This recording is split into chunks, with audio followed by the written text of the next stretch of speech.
October 7th of last year is a day that we will never forget. It's a day when more than 1,200 innocent people lost their lives in southern Israel following attacks by the terrorist group Hamas. Hamas also kidnapped around 250 people.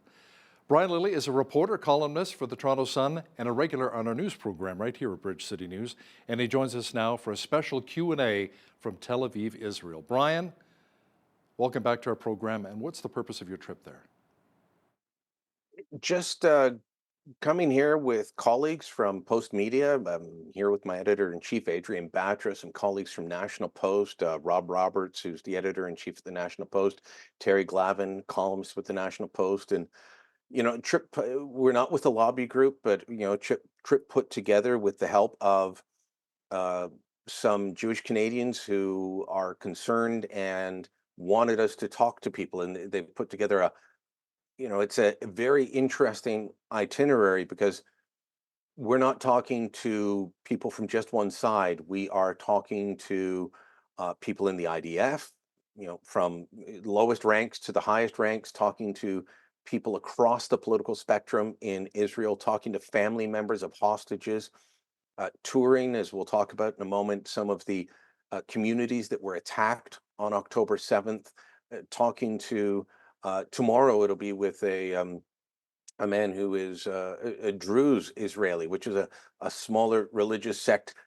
Some would affiliate it with Islam, some do not, but it's in that vein, whose family is very much involved in defending the state of Israel. We're talking to groups that try and work together for peace and trying to learn on the ground how people are feeling, what it was like, and see the barbarity of the attacks, quite frankly, firsthand, which is what we were doing yesterday. Now, you wrote about going to see some of the kibbutz communities that were attacked on October the 7th, Brian, including one where you interviewed a man vital in fighting off the Hamas terrorists. Yeah, and this is a man that I interviewed, and I believe we may have talked about it back in November. A man named Ilan Cohen. He and one of his fellow community members did a tour of Toronto. And I remember sitting in a cafe there, talking to them about it, looking at their photos, asking them questions, seeing the video of how the Hamas fighters, the terrorists, got into their gated kibbutz community.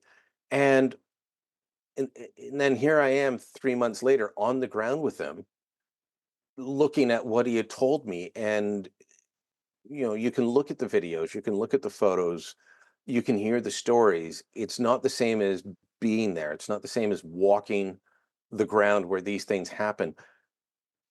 In something that will stick with me forever. And I had realized this in a visit to a previous kibbutz, but when I was on kibbutz Riem, where Ilan was, he said, long after your memories fade, after what you've seen has faded from your mind, the smell will stay. And so it's January 23rd. This was January 22nd. We're there. The attacks happened October 7th, and the smell of the burning buildings where the fighting happened, where people died, where people were burned alive, or the buildings were torched after Hamas killed people. That smell's lingering in the air, Hal. It was incredibly sobering, depressing, moving all at once. But we visited Kibbutz Riem. We visited Kibbutz Kfar Aza, which, the woman who was guiding us had been away on vacation when the attacks happened. And from my understanding of talking to her, all of her different family members who were still there survived, but her home's right in the middle of the kibbutz, right next to the armory. The Israeli government had said years ago, all the kibbutzes have, in-community defense forces, and they said you've got to have an armory and store your weapons there. Well, that's right next to her house, and the terrorists landed there. You can see Gaza. You can see where they came in from this community, and they came in by paragliders, and they landed on her house, and they took up positions there so that they could ambush anyone that came in. And you just walk around and you see the destruction and you see where people died. And it is a very different experience. Yeah, very surreal, I can imagine. Brian, These kibbutz communities are communal in nature, they're agricultural, but many have been completely destroyed. You've chatted with a lot of the people there right now. Are they wanting to rebuild? Some are and some aren't. And there's a woman staying in my hotel. The hotels here in Tel Aviv are filled with displaced people from the kibbutz settlements in the south, displaced people from the cities in the north because there's a threat of Hezbollah attacking at any moment. And they have attacked. They've launched rockets and they have done that, but there are worries of a full scale attack. And so I've surrounded by people who come from all different parts of Israel and are staying here. One of the women from Kibbutz Kfar Aza that I was just telling you about, she was away visiting her parents in the United States when the attacks happened, and she has not been back since. She has not been back. She told me she's got uh, survivor's guilt. She tells me that she said, just this morning, I text my social worker, I need to see a therapist now, not next week. I need that now. She has trouble sleeping. She now takes sleeping pills because of the survivor's guilt. And how many of her friends, and I had seen the memorials to these friends who had died just the day before, she's not sure if she wants to go back. The woman that gave us the tour said, you know, uh, she is in the middle of cleaning her house for the first time. She's been staying somewhere else. She started cleaning her house to clean away the remnants of the terrorists that were set up camp in her house for a while until they were chased out. There, some want to go back right away. Others are not sure. Some do not want to go back at all. And then if you do go back, what do you do with some of these buildings that cannot be repaired, where people died and as I say, things torch? Do you make it into a memorial? Do you bulldoze it and rebuild? These are the debates, the discussions that people are having, and right now there's no clear answer. Now, one of the places you went to visit was the site of the Nova Dance Festival, where more than 350 young people were killed and many were taken hostage. Brian, what was that like? Um, it is this big national park, and I is thinking back to my youth and going to music festivals at places like that. We used to pile in a car, all of our friends, and head off to Molson Park in Barrie. Go to different concert festivals like that, and just the joy, the exhilaration on Canada Day or some other long weekend. That's what these kids were doing, and now you've got these memorials set up there. Um, just the day before we got there, the IDF had joined with family members in planting a tree for each of the 364 that we know of now that are dead. And I say that we know of now because it's a growing count as they identify more remains, as they find more remains. I walked through um, the little grove of trees that people ran to try and get away. You could see the farmers' fields that they ran to, and many ran and fled to this kibbutz Riem that I mentioned, where I talked to the guy that helped fight them back. Um, Many people found shelter there, but some of them were killed in that site, despite finding the shelter, because that was the kibbutz closest to the music festival. It's and then, we'll talk about the hostages more in a moment, but I got these dog tags today while visiting a place with where a lot of hostages families go. And it's, these are dog tags that say both in Hebrew and English, bring them home now. That's where so many of the hostages were taken. Yes, the hostages were taken in other communities, but remember, many were just taken from there. And the brutality of what happened on that day can't be understated. Brian, you've been interviewing a number of members with the Israel Defense Forces. What's the morale like right now with the IDF? I mean, many people feel like this army really failed them, let people down on October the 7th. Yeah, it's the IDF is normally one of the most trusted institutions in Israel, and that's from years of polling. They, very low, like many democracies, very low opinion of politicians. But the IDF was seen as being above the fray, and um, an organization that could be trusted. Whether I'm talking to civilians or talking to IDF members, everyone says the trust was broken on October 7th. Uh, Very interesting discussion over lunch today with Jonathan Cornicus, who is a man many of your viewers would recognize. They would have seen clips of him on social media. They would have seen him on major broadcasters around the world. He was one of the English spokespeople for the IDF until very recently. And he just said, we thought we were doing what we needed to do, but we were disoriented. And he's talking to a couple of us who had served as Canadian reservists. An awful lot of people in the IDF are reservists as well. And he said, well, when you're out in the field and you think you're looking at one thing, but you're looking at something else because you're disoriented and your map and your terrain surroundings are off. He said that's what we were like as a country, and we didn't have the right focus. So everyone is admitting that they messed up, but right now the focus is defeating Hamas, and if they can, and that is a big if, getting the hostages home. Everyone wants the hostages home. I think there is a major question that people don't want to talk about here, and that is, can they be brought home? Are many of them now dead? Are things like that? Or is Hamas just going to? Will Hamas allow them to go?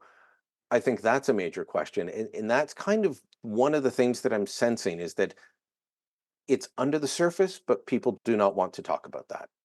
Brian, you recently met with a former member of Israel's parliament who spent time looking into an organization Canada funds that many Israelis believe supports terror. Do you believe that Canada may have unknowingly contributed financially to the October 7th attacks? Worse than that, Hal, I think that Canada knowingly contributed to Hamas and the October 7th attacks. Um, Not thinking that they were doing it directly, but the organization that we're talking about is the United Nations Relief and Works Agency for Palestinian refugees in the Near East. That is the full name of the place. It's called UNRWA.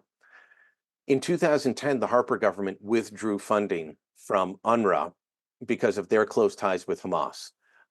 The hatred, the anti-Semitic hatred being taught in schools, the close alliance between Hamas and hospitals and schools run by UNRWA, the number of employees of UNRWA, be it teachers or doctors or nurses, who were also Hamas members, was too much for the Harper government to ignore. So from 2010 till 2016, they did not get Canadian funding.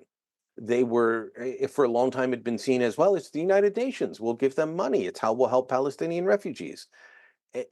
And then there was too much evidence. Harper took that money away. Trudeau gave it back in 2016. And we have been an organization, a country that over the last several years has given $25 million US, meaning even more Canadian. We committed $103 million over 4 years just last June. And in December, as questions were being asked by independent Liberal MP out of Toronto, Kevin Vuong, who has been stellar in holding the Liberal government to account over the last several months, he asked about, why are we still giving money to this organization? And a Trudeau cabinet minister stood up and said, there's a humanitarian crisis. We should be giving them more, not less. By the time he was answering that question, everyone knew that the Shifa Hospital, run by UNRWA, all the organizations run by UNRWA, they had tunnels under them. Weapons were being hidden. Hostages were being hidden there. There is no difference between UNRWA and Hamas as far as many Israelis are concerned. And quite frankly, I've known of the connection for a long time. I've seen more evidence now. So we have been funding an organization. Who knows how much of our aid money, hundreds of millions over the last several years, has been diverted to building the tunnels, buying the materials for the rockets. Brian, you recently posted a video on X, formerly known as Twitter, about going to a place that was the cultural center of Tel Aviv, but is now known simply as Hostage Square. Let's talk about that experience. Now, you chatted with some family members of the hostages. Yeah, and that's where I got these dog tags that I've been wearing for most of the day. I took off because they would reflect too much on the screen and be shining back at you. Um, it it was something else. So to give you a sense of where this is, it's, there's a lot of government buildings near there. It's the square where the Tel Aviv Museum of Art is. The Opera House is there. There's a theater there, and then there's this big open square. All these cultural buildings around, where you normally gather for joyous occasions. You're going to a play. You're going to a show. You're going to an opera. Um, and there are live music performances in the square normally, fun ones. They still have live music performances now, but it's artists coming and giving of their time in rallies for the hostages and bringing them home. So this place has gone from a center of joy and artistic expression. Now it's filled with tents. There is a simulation of the terror tunnels that the hostages are held in that you can walk through. That is a tough experience. One woman walked back out. She walked in ahead of me, and a few feet in, just walked back out shaking because she said, "I can't do it." Um, and you can meet family members there. There was one young man, 26 years old, telling the story of his 24-year-old cousin and how they'd grown up together and how close they were, and then how he, became very involved with the music scene and wanted to be a music producer and convinced all his friends to go to the Nova Music Festival, and that's where he was taken hostage. Father of another young man, also taken hostage there. In just hearing their stories and how I'll one of the most heartbreaking things that I've heard, and we know the concerns that have been raised about sexual abuse and violence against women, both on October 7th and since, was hearing the story of an Israeli mother who said of her young daughter and the other young women that have been kidnapped, we have to bring them home soon before it's too late for an abortion. And I can't imagine thinking that. Like you, I'm pro-life, but you're thinking about what has happened to your daughter, and, and just that is that someone would have to go through that experience and arrive at that conclusion because of what the terrorists have done. That was one of the most heartbreaking moments that I heard. Reporter and Sun columnist Brian Lilley, thank you so much for this very special report and joining us today from Tel Aviv, Israel. Thank you.